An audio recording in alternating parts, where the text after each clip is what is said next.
Hey y'all, we are back. So if you were just watching, I just got off live 15 minutes ago and I posted a grant for people that have ideas and who have not started their business. It's up to $15,000. It only takes 5 minutes to complete the application. So definitely go back and look at that video. If you get anything of value from the video, if you can like the video, subscribe to the video, leave some comments, share with other individuals as well. I've started a Patreon. The Patreon right now is $10 a month. And in there, I post state specific grants. So you can leave me comments asking for different grants. And then I'll be able to link that inside of the Discord, which is what you'll have to attach in order for the Patreon to work with that. I also put business summits in there. I just put a free Pinterest summit in there. I've put a free motivational business summit that's coming up. A lot of the activities in there are free, access to free business books as well. There are now only 3 slots left at the $10 amount. So if you are interested, I highly recommend that you go ahead and subscribe to that. It's a business expense. So you're not even going to have to worry about it. When you get ready to do your taxes, this will be grouped into a business expense. The price will go up. The final price will be $20 a month because I'm committing to a minimum of 20 grants per month. So that's $1 per grant. It's probably less than $1 per grant because I'm definitely going to be posting more than 20 grants in there. As I said in the previous video, think about it like a lottery ticket. You pay your $1, you might win the lottery. So if you get $100,000, $200,000, $5,000 for your business, it's going to be well worth that $1 that you are currently spending. I will put it in the comment section. However, is not the comment, the description box, but it won't populate until after we're done with the live. I am going to be tracking comments. I'll try to put it in there as well. But with that, we're going to get into this conversation. We have Miss Erica with a K with the Wilson Group, and we are going to be talking about social media marketing. We're going to talk, high level. We might go into a little bit of detail for some things, but it's going to be, Facebook, Instagram, we got TikTok, we got Reels now, we got all of these ways in order for you to market your business. And she's just going to guide us through a good conversation and give us some tips for us to be able to get clients, right? And let people know that we exist. So Miss Wilson, Miss Erica with a K, the Wilson Group, if you can introduce yourself, your contact information, how you got here, your background, all of that. Beautiful. Well, hello. Thank you again for taking this time out to squeeze me onto your channel so I can talk to your folks all things marketing and communications and getting your business off on the right foot. I have been in this industry for over 15 years. It's been an amazing journey because I started out in undergrad right when social media was really starting to kick off a little bit. I'm a part of that class that you had to have a college email address to join Facebook. So I'm a part of those OGs that, had to have a college email address before you can do Facebook. Now, anyone everywhere, it's so super accessible. And that just shows how much social media, the internet marketing, all of that has grown extremely quickly. We are definitely knee deep in the information age. And so for folks that are like, I'm not that kind of person, you're going to find yourself being that kind of person. My husband is one of those people who's like, he doesn't have any social. He might have a Twitter that he does not use, but just to say that he has one.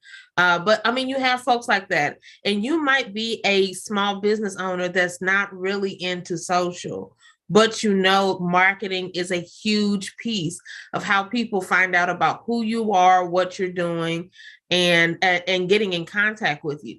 So how do you find that mixed medium of being able to keep yourself private, your personal life private, but also being on social in a way that folks can find you, connect with you, and ultimately shop with you? So I have been kind of trudging this water of the social media land for, like I said, the past 15 years, learning everything. Every day I'm learning something new and different and trying to apply it not only to the role that I do professionally, but for my personal brand, our business brand. It's kind of hard. It's hard and easy. I work in the industry, but I also don't want to necessarily do the things that the industry tells me to do. But it also gives me an opportunity to test out different strategies that maybe I don't necessarily want to test out at work. Let me fumble around with these platforms on my personal time so that when I am using them for work, or if I'm using them for a client, I am that much more knowledgeable because I've played around with it myself. So I would, number one, encourage everyone to do that. If you are not on any form of social media, you need to find one that speaks to you and get on it. No one says you have to be on it every day. No one says that, you have to have 3 or 4 channels. Some people say, wherever you are, that's where we are. We're on Facebook, we're on TikTok, we're on, Slack, we're on whatever. Everything. Some people are on everything. There is a such thing as oversaturating yourself because you want to make sure that the audiences on each of these platforms, because each platform pulls a different kind of audience. So you want to make sure that the platform that you're on is speaking to your audience. So if your audience are teenagers, you probably don't necessarily want to be on Facebook because Facebook is a little bit for the older folks now. Those that are, I'll just say they're older. So whatever you think older is for you, that they're usually on Facebook. So you kind of have to do a little research figuring that out. But the best way to look at it, Facebook is like your Walmart. You can do everything on Facebook. You can go live. You can have a business page. You can kind of have a little blog type of situation. You can create groups and communities. You can sell things on Facebook. So Facebook is kind of like the one-stop shop for all things social media. It's the OG. It's the place that has a lot of different things for you to use depending on what your business is. We also talk about TikTok. TikTok is the newer one. So TikTok is more video, music friendly. If you're extremely creative, or let's just say you have work, like I see a lot of folks that use TikTok like painters. Painting is a long, drawn out process at times.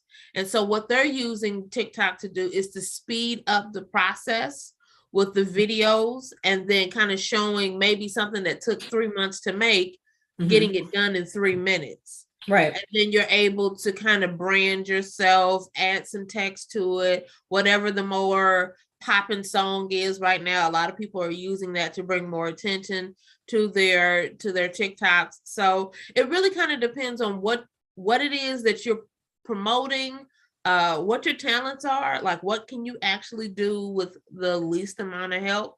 But again, there's a lot of different aspects. If you're a very professional, maybe you are a doctor or a consultant or something like that, then LinkedIn is going to be the place for you. LinkedIn is the bougie platform because everyone is leading with their resumes first. Right. These are all the things that I've done. These are the things that make me exciting, make me the person that you want in your network. And so people use LinkedIn for that way. Again, some people they don't want a website. You can use some of these because there are microblogs. So Facebook is a microblog. Twitter is a microblog. Instagram can be, depending on how you set it up. LinkedIn can kind of be your website. So kind of think about what it is that you need. How much time are you willing to put into it? And that'll kind of help you weed out which social media platform you really want to use. Now, go ahead. Let's go back to, let's start with Facebook. You put a lot out there. So we're going to talk about microblogs, how you decide which platform is going to be the best one for you. I think if we're talking about Facebook, like you said, you could do a lot on Facebook. And I do believe that because Facebook started before a lot of these others came, you still have people that even if they're not on Facebook consistently, they might pop in. Mm-hmm. So when we're thinking about Facebook and the different sectors, so you have your groups, you have just your business pages, they now have reels on Facebook for the business page. How do you decide which one?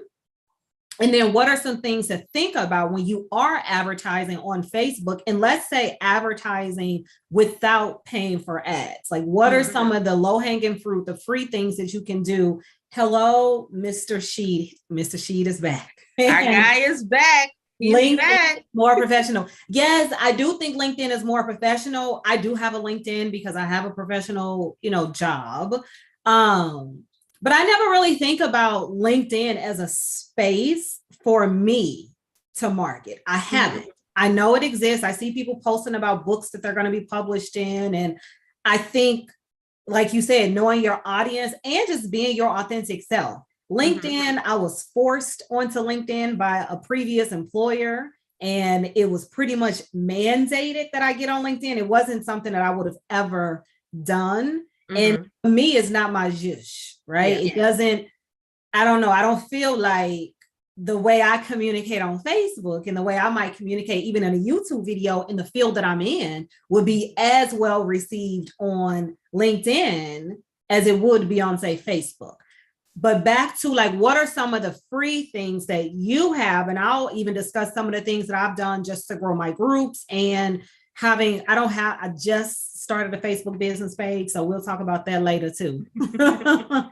So yeah, groups are going to be the best. So first, having your page, whether you have a people page, which is free, or a business page, which is free, but you have to have a people page in order to have a business page, if that makes sense. So if you like, look, I really don't want to be on social at all, you might just make a person page and use it as your business page. Now the business page is going to have more trinkets. They're going to be more geared toward business people. So the analytics, the paying for posts, all of the bells and whistles on the business side are going to make more sense on the business side, but you can absolutely get it done on a person page. And also with the person page, well, the biggest difference is the limit of people. So I don't know the number offhand, but let's 5, just say 5,000. I think 5,000. Okay, so there we go. So 5,000 is the limit on a person page. 5,000 for your business right now might be supreme. But if you're thinking about the long haul, 5,000 is a drop in the bucket, especially if you're in a city that is very populous. So just kind of think about that. Don't think about the now, think about the later. And if 5,000 is going to kind of curve you, then you might just want to go ahead and jump into a business page and just slowly creep out on that one. The business page is going to allow you to do a lot of those FAQs. You can put your business hours. You can put some kind of just general information about what the business does, contact information. Again, you can sell on Facebook. So you can set up some of your more popular items there. And then if you have a third-party website, then you can kind of just funnel folks. There's that word funnel again. You can funnel folks from your social media, Facebook, to your actual website. But if you don't want to do all of that and you want everything to be right then and there, you can definitely do that. So Facebook really gives you an opportunity to tap your toe in as much as you feel comfortable. Some other cheap things or inexpensive things, joining groups. Joining the free groups of like-minded individuals around all different. There's a group for any and everything you can think of.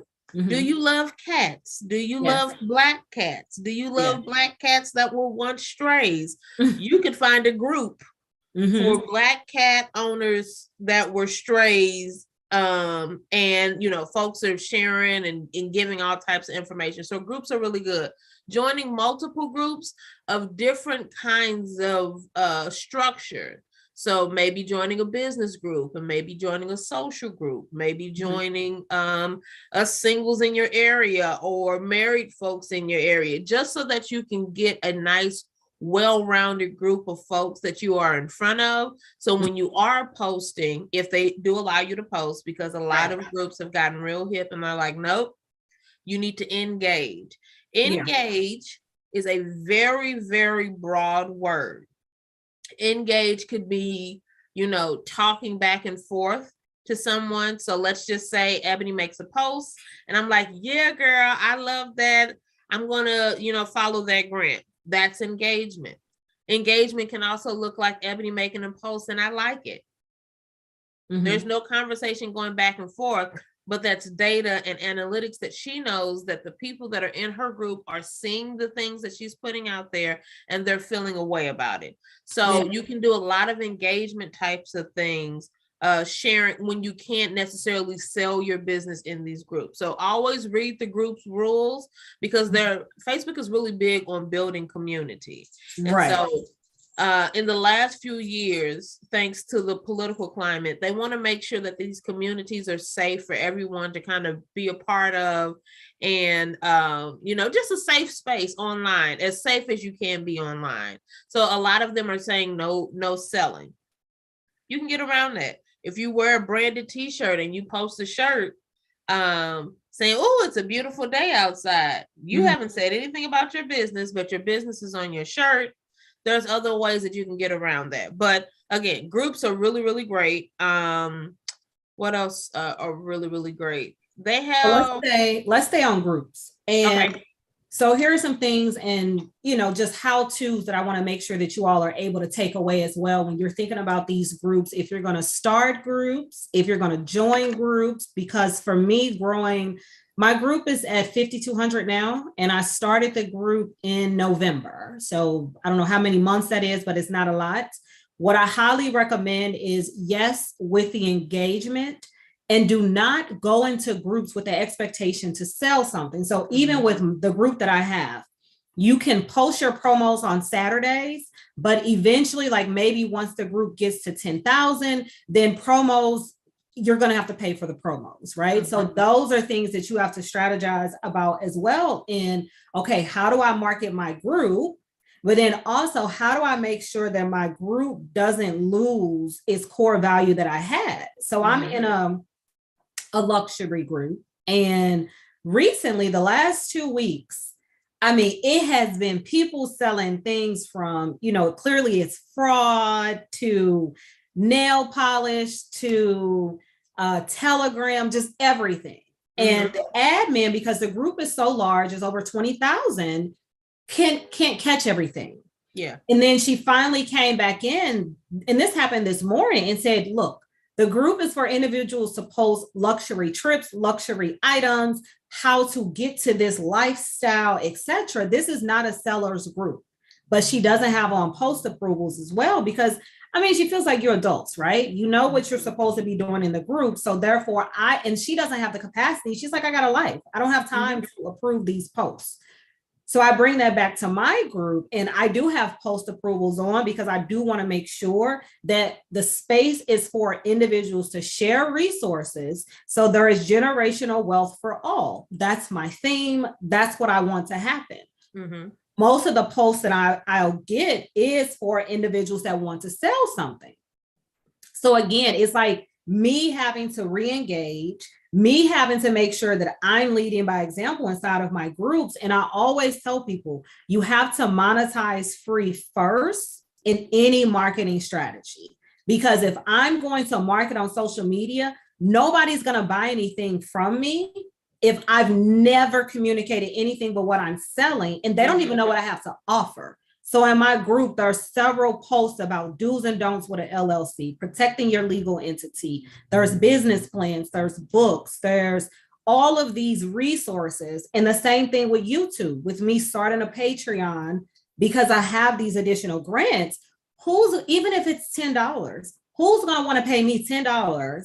And I haven't even shown you anything of value to essentially spark your interest of, I want a little bit more, or, okay, she does know what she's talking about. And I know that if this is what I'm getting for free, imagine what I'm going to get if I pay for it. So you kind of have to breadcrumb the individuals when you're using social media, especially with Facebook. Once we get into Instagram, it's going to be totally different. And then commenting a lot. So for example, I posted in a bunch of groups yesterday. And if anybody has seen Inventing Anna, if you haven't, it's a scammer. It's a great movie. I don't want to go into all of it. But what I did was I posted a photo of her, and then I just posted like the top 10 business tips that I got from her, right? The power of networking, believe in yourself, never take no for an answer. If you believe it, you will see it. People will feed into you because of your confidence. So I'm posting that throughout groups, and then people are going to remember me. And when you're in these groups, the more you post, not selling anything, the more you post, you get these different badges. So now when I finally do post something to sell, or when I post on comments, my comments are at the top now because I'm an active member in that group. I posted one of the questions earlier today in one of the groups was, say what you do in one sentence. And I said, I find grants for entrepreneurs. And that was it.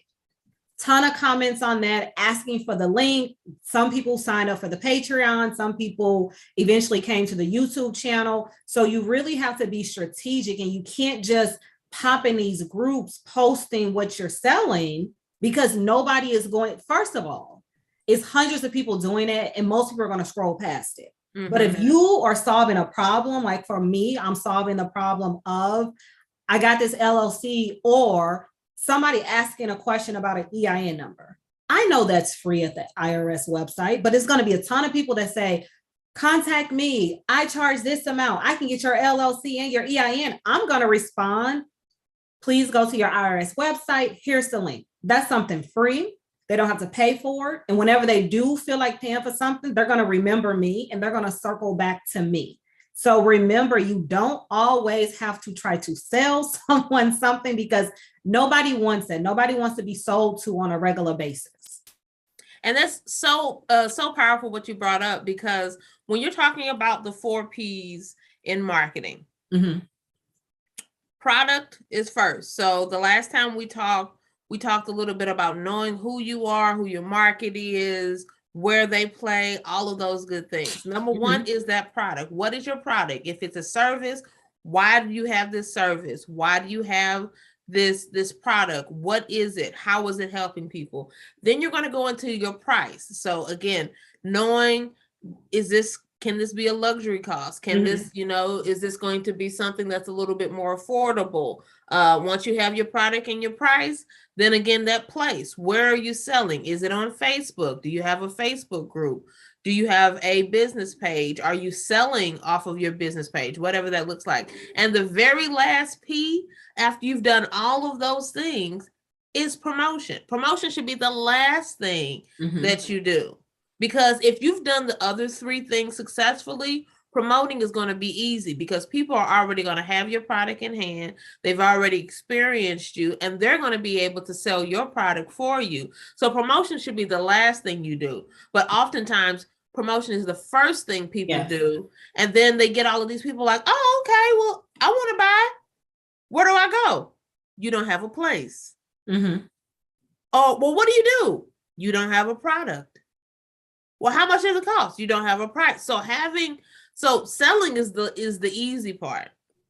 If you've done all of the other 3 things first. So knowing what you're selling, where you're selling, how much you're selling it for, will make it super easy, to the point that folks are like, okay, I'm ready to give you money now. And then that's where the promotion portion comes from. So promotion is very, very last. And again, like you were saying, in those groups, being a resource, being a positive commenter that is adding to the space that is being built through camaraderie, sharing information, encouraging other people. All of those things build up your brand to the point that now someone wants to go to your website link, or wherever you're selling, or wherever a lot of your information is stored.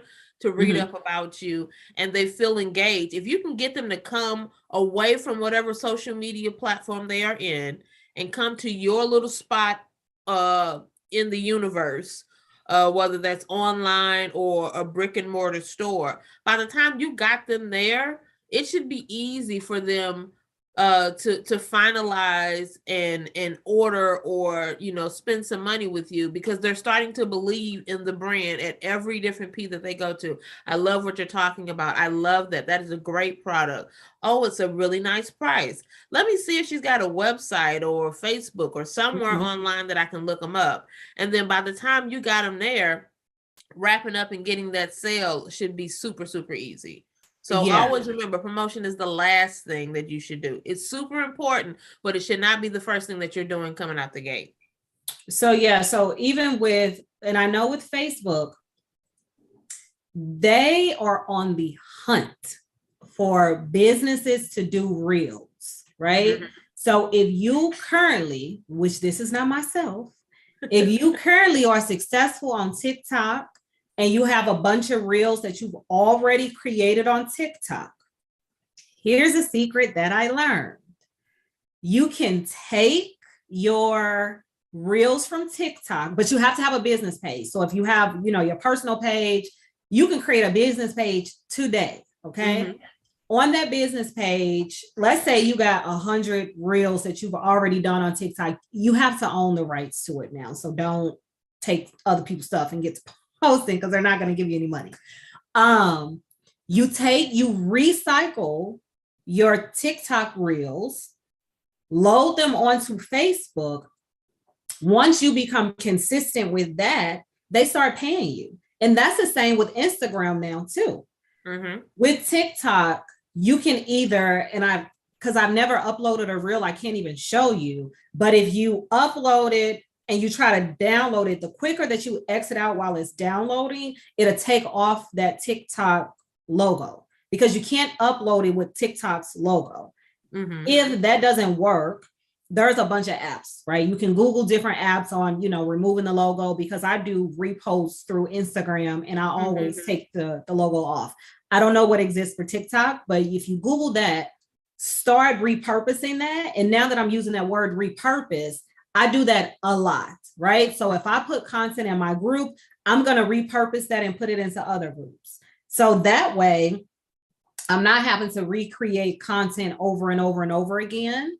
And another thing, now I know I say monetize free, you have to invest in your business. You have to. And again, these are business expenses. And this isn't Facebook ads. When I say invest in your business, I mean paying for, like, some of these groups require you to pay to promote. Obviously, make sure it's the right group, make sure it's your audience, make sure there's engagement, all of those things. However, you might be in a group that's 50,000 members, and if it's $25 to post, I'm going to pay that $25 because I know it's a business expense. And then that's going to then be able to bring me in more potential clients. And it's going to put me in front of people that I otherwise wouldn't be able to be pushed in front of. And this is not just Facebook, Instagram. Like I said on my previous video, I was paying $50 for the shade room before they got popular, right? I was doing that before people were really thinking about paying to post. And I would tell my friends that I was doing that I was paying to post. And I'm like, well, why would you pay? And the amount of money I was making, and this is when I had my hair company, was ridiculous for a $50 post. So it was worth the $50 in my opinion. But sometimes we shy away from putting any investment in our company and thinking that somehow everything will have to be free. And that's just not true. And that's not a realistic thought process for someone that's looking to grow into a six-figure business or grow into a sustainable business where you no longer have to be an employee. And that's so important. So you really have to think about how you want to invest in your business. You're going to invest somewhere, whether it's time, in making these reels and doing the research and figuring out, okay, knowing where your target market is and knowing what time is the best time, because there are some platforms like, what is the name of it? It'll come to me, but there are platforms where you can schedule your posts across different mediums. Later is one of them. Later is one of them. That's not the one that I had at the top of my mind, but Hootsuite is another one. And so they all kind of do the same thing, but they might have different contracts with the platforms that will allow for better positioning and things of that nature. So you have to do a little research to see where you want to play at. But if you make a post, you got the pretty picture, whether it's Canva or a photo of the work that you do.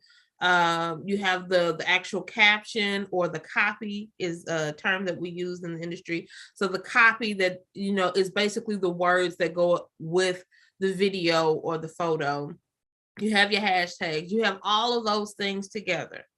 Well, saying, okay, I want everything to be released on all of the various platforms at 8 a.m. is not helping you out, because if your market doesn't look at things until, let's say, 2 o'clock in the afternoon or 10 o'clock in the morning, when they actually go to their social media feed, your post is going to be so far ahead or so far behind what they're actually looking at, because it's not in the algorithms on how they want to actually see those things. So you have to do a little research to know what's the best time of day to post anything on Facebook.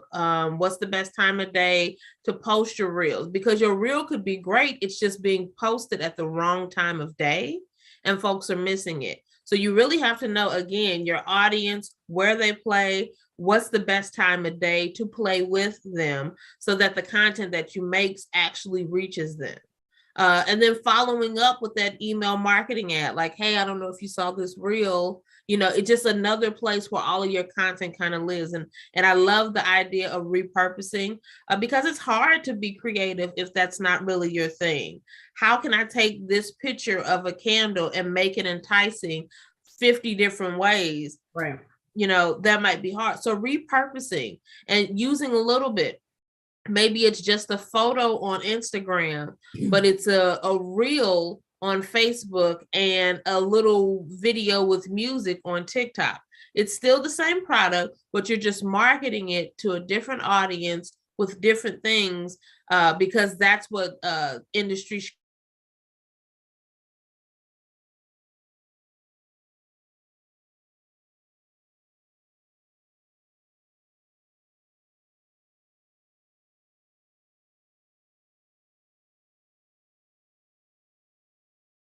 hashtags to use. Okay. Here's what I've learned. Okay. So I know a lot of people will use the most popular hashtags. That's not the smartest thing to do. And this is why.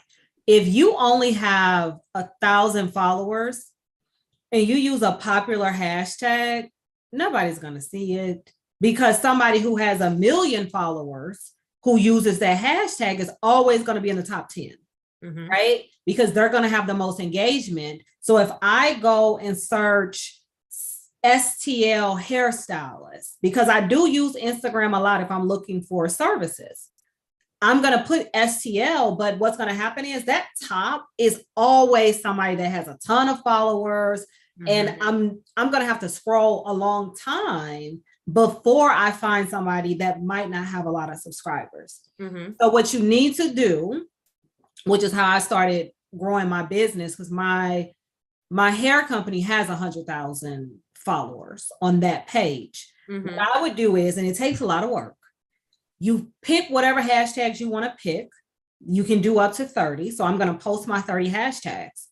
From that 30 hashtags, once I post it, maybe an hour later, like I'm literally going to have to check every single hashtag to see where am I placed on the top 10. If I'm not in the top 10, then that's not a hashtag for me. So then I need to just keep doing that until I find a hashtag where I'm going to sit at the top. And this is before I'm at 100,000. This is when I'm at 500, when I'm at 1,000, because guess what? Somebody's searching for that hashtag. And I'm not going to get swallowed up because I'm a hashtag that's not aligned with the number of followers that I have. Yeah, it's a good practice that the least so how it goes is you use more hashtags when you have the least amount of followers. Mm-hmm. As your followers grow, you don't need to use that many hashtags because obviously your following has grown larger. So if you have, let's say, 1 million, followers, you probably have 5 hashtags. Hashtag this, hashtag that, and you're done with it because you already did the heavy lifting of getting all of the people to follow you anyway. But if you were just starting out, you're going to have to kind of go hashtag crazy. That's why, again, the research portion of who you are, who your market is, what are the keywords that your market is looking up is going to be so, so important. Because if you have to do 29, 30 hashtags, why not try to get to the heart of your target market with the things that are going to do it? A lot of times I see folks just misusing the hashtag anything that they could possibly think of. Hashtag Sunday fun day, hashtag da da da da da. Now there is a technique of kind of doing hashtags that have nothing to do with what you're doing to try to bring in folks outside. But again, you have to know your market and knowing that, okay, I'm looking at folks that have one car. So hashtag gas too high is going to, bring in a lot of different folks just because maybe it's funny or, it fits the moment, but you have to put some thought behind it. And you also have to kind of play, it's a numbers game. So you have to do the research. You have to, and a smart thing, build those hashtags out, put them in, save them in your phone. So all you have to do is just kind of copy them and paste, because nobody is going to want to do hashtag blah, blah, blah, blah, hashtag blah, blah, blah, blah. Think smarter, you all. So have those hashtags already built out. As you're doing research, just like, casually scrolling through and you see another hashtag that fits your business, add it to your list. Maybe it's time to swap out something else in that list of 30 and put in something else, just so that you have the right hashtag. And it's a little dance because it's going to take you a while to kind of find the hashtags that speak to your industry, that speak to your people. But once you find it, you'll be gold, and then your numbers are just kind of going to grow organically and exponentially because you're speaking to your people and they're using the right hashtags. And then also with hashtags, I know a lot of people will use hashtags of what's hot right now. So, and I think if it's strategically done, then yes.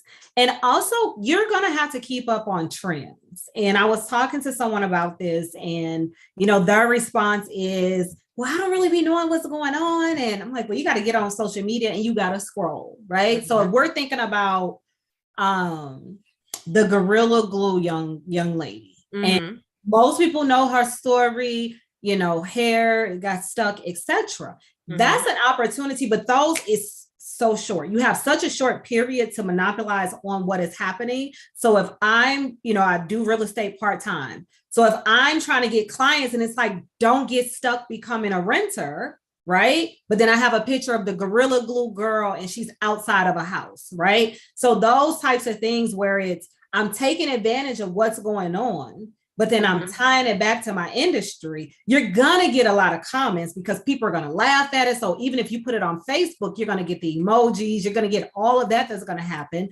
On Instagram, you're going to get the likes, you're going to get the comments, you're going to get the shares, you're going to get all of that. And then also, which is going to be our next session, making sure, because I look at the analytics on Instagram, so I can see, whoa, 1,000 people shared this. So it seems like they like this more than whatever I previously would have posted. So just really making sure that you're not only, as I say, being inside of your own head, essentially doing what you think that your audience wants, meaning you're doing what you like versus, you know what, at the end of the day, individuals that are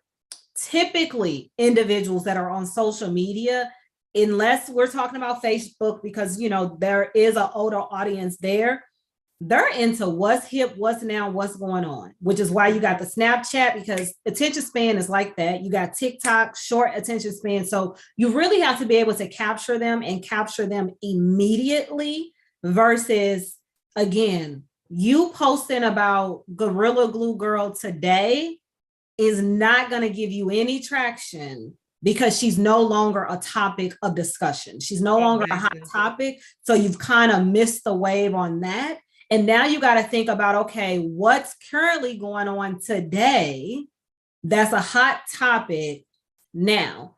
Be responsible in what you're trying to turn into a joke, because certain things, it is too soon to try to be a comedian and you shall go viral and it can affect your business. I just saw a young lady that went viral. And she went viral. So she's selling, I think, body butter. She's selling something to ladies. And she made a comment that women without children must have done something wrong in their life, right? So now people went to her page and essentially she doesn't have any sales anymore. She's all over social media. Nobody wants to support her. And she thought she was being funny. But she wasn't thinking about the women that can't have children or women that, you know, are struggling to have children. So it was an insensitive comment that was made that she thought was going to be funny because she has children.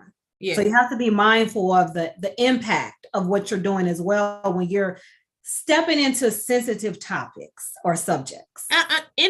Not only that, but anytime you're stepping into the public light, you have to be mindful that the kitchen table jokes that you might make with your friends, families, loved ones aren't necessarily going to be received the same way in the general public. And you have folks that are just looking to catch somebody up. This is the age of the cancel culture. And so as soon as you say something that is off color, they're ready to make sure that you never work in this town again. And because we're on, the internet and everything is digital, it never dies. Yes. It all, you can put it up and you think you can take it down, but there's somebody in small town, big town, international town, USA. Screenshot literally takes a second. Screenshots live forever, and you never know who's watching you, who's looking at your content, who's taking your content. So you always want to act as if whatever you post, the news could come to your door at any moment. So you always want to be mindful about, what you're doing and how you're doing it. Now, if your brand is, I don't know the name of the restaurant, but their brand is to be rude. So you go in and, the servers have attitudes. They might talk about you, all of the worst things that you think can happen in a business, but their doors are, they've never had a slow day. Where is this? Oh my goodness, you did put me on the spot. Yes, I did, because I've never heard this. Like, I've heard of Lambert, home of the throw rolls. Yeah, that's the throw roll. No, this one is like, I'll have to look it up and I'll have to share it on a future one, and maybe we'll kind of do a little case study on it. But their brand is to be rude. The ruder, the better. And for some reason, people love it, and they're like, "Oh, I got to bring people back." You're never going to believe what they do to you at this restaurant. They're taking it like, "Oh, that's an ugly wig. What you want?" You'd be like, "I know you're not talking to me." But let's pause. How would you even prepare for that, right? Let's say I stumbled across this restaurant. I didn't know that this is what's going to happen. Is there some type of there's some kind of warning on the menus, on the doors, that this place is really kind of like, it's not your, and I don't even think the food is like super like amazing. It might be just like regular bar food. It's the ambiance of, these people are rude. And that's what's actually bringing people to the restaurant, how rude the folks are as a part of their marketing. So if that's what you're doing, then okay. But if that is not what you plan to do, then don't get too smart. Don't get too clapbacky. Don't do things and research your hashtags. If you don't know anything about hashtags and you hashtag the wrong thing, and you could be putting your brand and your customers in a whole bunch of mess that you had no idea was connected to it because you hadn't done your due diligence. It just hit the hashtag, see what's there, just making sure that it aligns with what you're selling, what you want to communicate to your folks. Another thing with the hashtags that just burns me on the inside out, it makes my insides warm. When there's a space between the hashtag and the word. It's all one word. It is all one. So hashtag ABCDEFG. There should be no spaces. You don't look at it as proper grammar. It's not. It's internet lingo. So when you're doing a hashtag, the only space should be between the hashtag. So let's say hashtag TWG Talks. That's the name of our YouTube show. So it's hashtag TWG Talks. Then you have a space. Mm-hmm.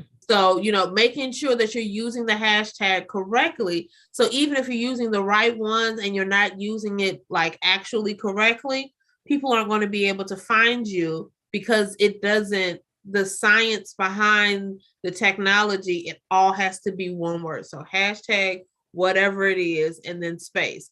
Also, don't have all of these things together like a run-on sentence. Hashtag beautiful, hashtag boutique, hashtag. So you adding some space between those hashtags so people can find you. Again, all of this is so that people can find you. So make sure you use your hashtag right. 1 second. Okay, so we have about 15 minutes left, y'all. So if anybody has any questions, if you can go ahead and put that in the description, not the description box, the comments, so I can get those out. Like if you got anything of value, subscribe, comment, share, etc. I want to make sure we get into TikTok and Reels and then how you can use that as a conversion. So what I've, when you are going onto TikTok, these shorter, straight to the point.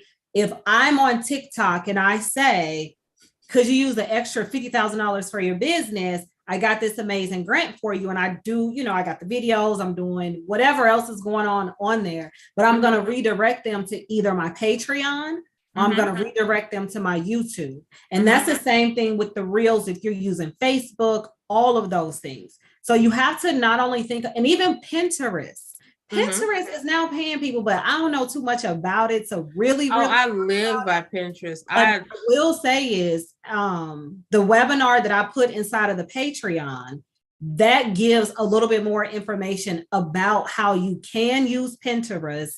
We'll probably have a separate session on that since it's not, a part of the list that we're supposed to go through for today. But also when you're doing your reels on TikTok, think about it the same way, grand video I just posted. What is it that you can say that will then draw that person in and they say, you know what? I need more than 60 seconds of this. I need more than 2 minutes of this. And then bring them over to say this video, which is probably going to be an hour long, or previous videos that are 30 minutes. You have to be able to get their attention. And that is the purpose when you're thinking about marketing, right? But if you're just on TikTok to be on TikTok, you on there to do the dance moves, to do the voiceovers, to have a good time. But when you're marketing, it's always a strategy, and you should always be strategizing and thinking about, how can I make this content that's free? How can I monetize free through this content on TikTok to then either get them to your Facebook, and your Facebook might get them to your website might get them to your YouTube, your YouTube is going to get them to your Patreon, right? Patreon bone connected to the arm bone. All of these things are together. So you just really have to think about your starting point, but you also have to have a plan of what it is my end result, and what do I want to do in between to get to that. Yeah. And what are people picking up along the way? So, and what are they giving up along the way? So let's just say you start them off at TikTok. The TikTok is the creative. It's really, because I think you can do 30, 60, 2 minutes or something like that. So you can do different like lengths of video, which is very important because you don't want to do something too long and it's drawn out and you lost your folks. And if it's too short, they might not have had enough time to really grasp the meat and potatoes. A link tree is super, it's very helpful because now you can kind of have a place where all of your various socials are together. And so folks can go wherever they want to go, and it's all connected. Everything should always be connected to something else.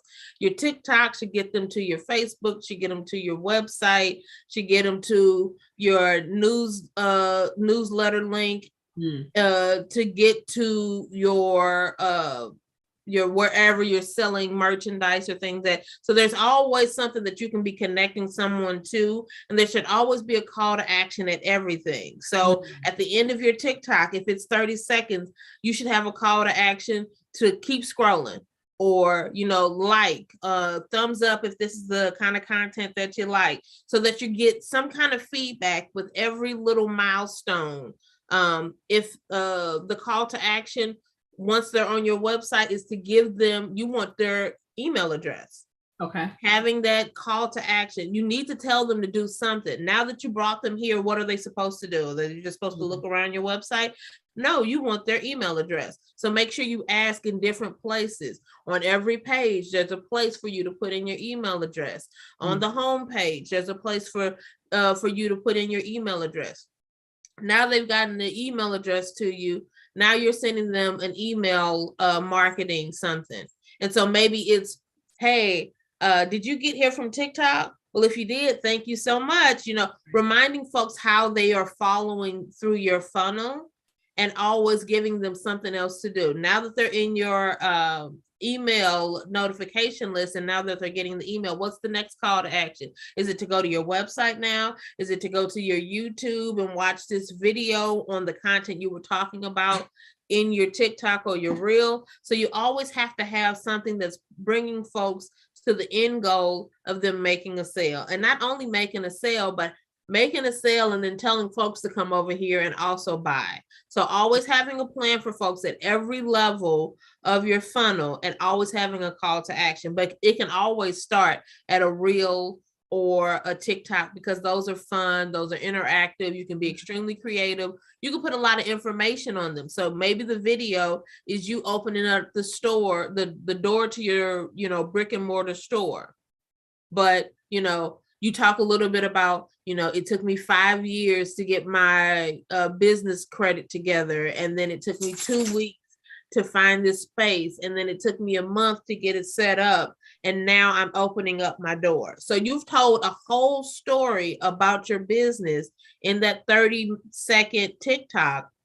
But all it looks like is you just opening up a door. But the content is so important, and you're dragging people along for the story. And so to find out more, go to part 2. Remember, you always want that call to action. You always want them to do something so that they can keep getting a little bit more from you. And ultimately, you get them to the end result of purchasing or joining your Patreon, or, purchasing some product or service from you. Yes. And the Patreon, y'all, I think it's only 2 slots left at the $10 price. So it was just 10 slots the last time we talked. 12, I think, but yeah, y'all getting it on up. It's 2 left, but it's going to be worth whatever the value is, which is top value is $20, $1 per grant, less than $1 a grant.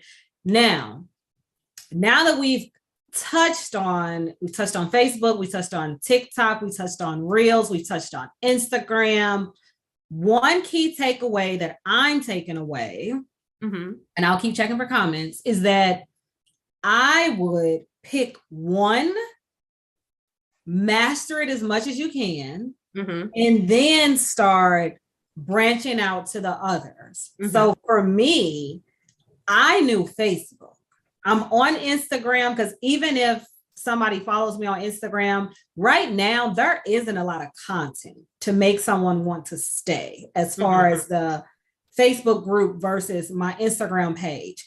I have a plan for my Instagram page and how I do plan to post content and what I'm going to post. However, I wanted to make sure that I had that foundation first. Yeah. So I have the foundation of Facebook. I have the foundation of YouTube. So by the time people make it to Instagram, and some people have made it there and they're probably like, what? And there's nothing here. So, but I think because individuals saw value in the Facebook and the YouTube, they're anticipating that there's going to be value place on this Instagram once she begins to do her Instagram. Now, I just did a Facebook business page yesterday. It's literally just money time with Ebony Dion Esquire. There's no picture, literally. I just did that and I went on about my business. Yeah. However, had I tried to do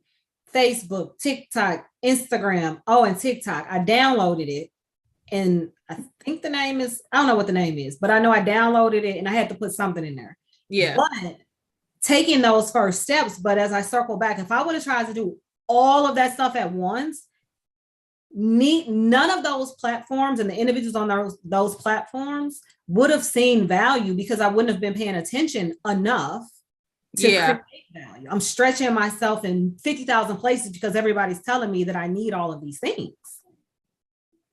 Yeah, so that's super, super valuable information because what you want to do is you want to have your home online. You want to have a place that you know what you're doing on there, you know how to access, you're building your community on there, and you don't want to grow too big because, again, you don't want to have folks following you and they're looking for content and it's not there. Right. Also, you want to make sure that you are, again, where your audience is. So an easy layup is Facebook and Twitter are like cousins. So you can set it up to, if you post on Instagram, it will go on your Facebook page and vice versa. Mm-hmm. So that way you can kind of get that content on both places. So if somebody says, I don't have a Facebook, but I am on Instagram, you can still capture those folks there. They're still getting the same content because you can connect your Facebook and your Instagram together. Now, not all of the other platforms are like that. So you have to be really mindful of, okay, why am I going to Twitter? Why am I going to TikTok? Why am I going to LinkedIn? Why am I going to YouTube? And so once you figure out those things, if they actually are the places that you want to be, and then making sure your brand is the same across them all. So when folks say, I am the Wilson Group on everything, you should be able to put in the Wilson Group on Facebook, the Wilson Group on Instagram, the Wilson Group on Instagram, or, you know, whatever else, and you should be able to find you. But if it's different on every single platform, it's going to be hard for folks to follow you. Again, that's why you also want to have that link tree, because if you have that link tree, you can put all of your links together. Let's just say you have a brand that has a very common name, you know, the Joy Show, and maybe there are 4 The Joy Shows out there in the world. Having your link tree, that way you can have all of your individual links together, and it makes it really easy for people to find you and follow you on all of the platforms where you are. And so just being really mindful, act as if you are the consumer and they're following your page. What happens when I click this link? Does it go to the email address? Does it go to the website? Those are some other things that people miss.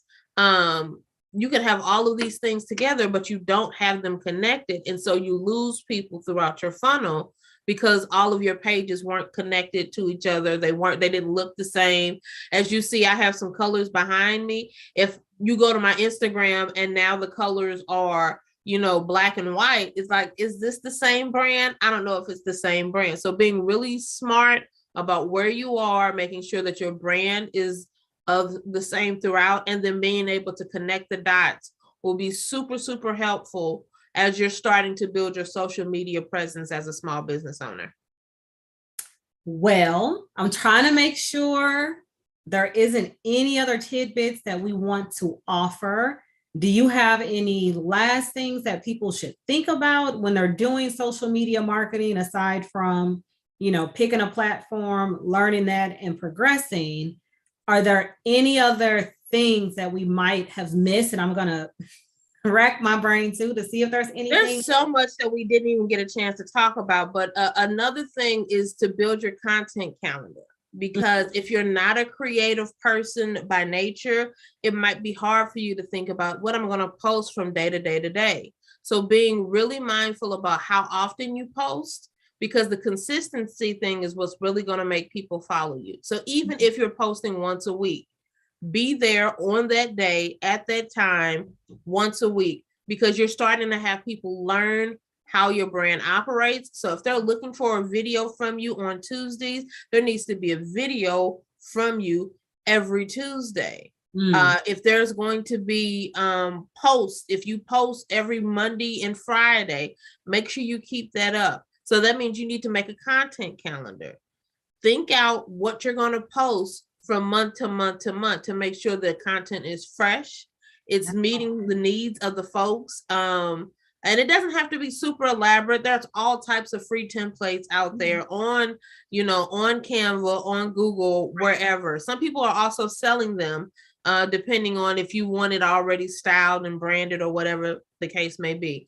But really building out your content, knowing what you're going to talk about from week to week, so that when you're talking on your lives, people are getting content, they're getting fed, and it's not the same information in you just have a different shirt on and a different hairstyle. So really start to build out your content calendar so that you feel more confident about what you're putting out there on your social media channels, as well as engaging the audience to want to come back and get more.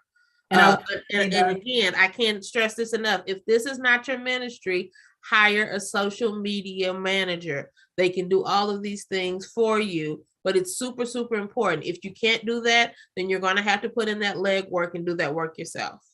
But there's a caveat to that though, right? Because if you are somebody that's like hot topics, whatever that investment stocks, you're not going to be able to have a content calendar because you're going to have to keep up with what's going on, right? So I made an announcement in one of my groups that, hey, Google's doing a 20-to-1 split.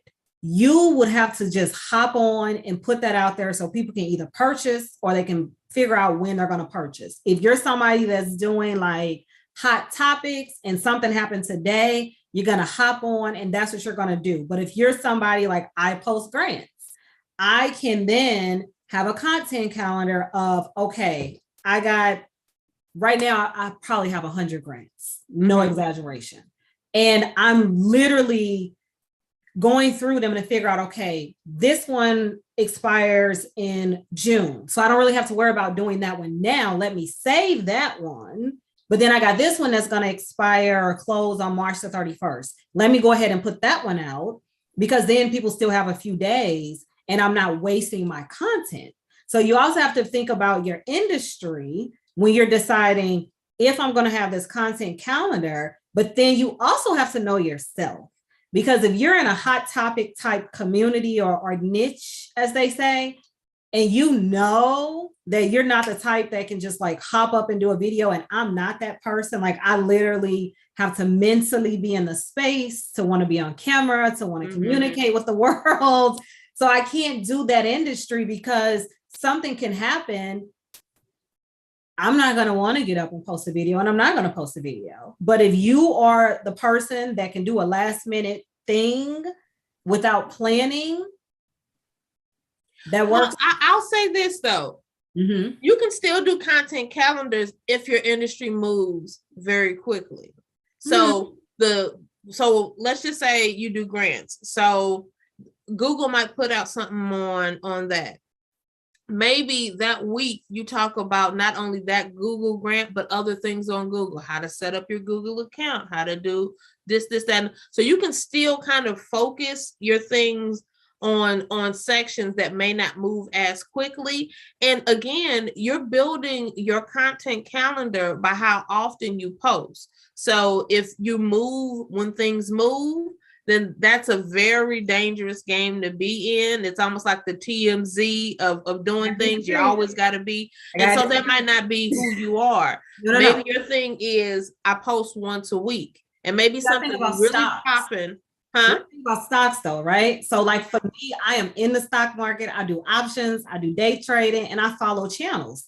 There's no way that they can plan that out because you got to look at the charts, right? Yeah. So I don't know what the candle is going to do from minute to minute. So they have to sit on their camera and by minute go through the candles. Now that's what I'm saying. That's such a small minority that's not the calendar that most people are otherwise going to need it. But if I'm on my stock channel and you're telling me you're not going to talk about AMC until Friday, and I know that they just announced their earnings, I can't wait until Friday because I need to figure out like what is the market doing. So either I'm going to sell some calls, I'm going to sell some puts, like what am I going to do? So I think with that industry, sitting with a calendar, if that's who they are, right? Some channels is just for day trading. Some channels are teaching you about stocks. So if you're a teacher, yeah, you can have a calendar because you're just going to teach me how to read the charts. You're going to teach me what a call is, what a put is, and those types of things.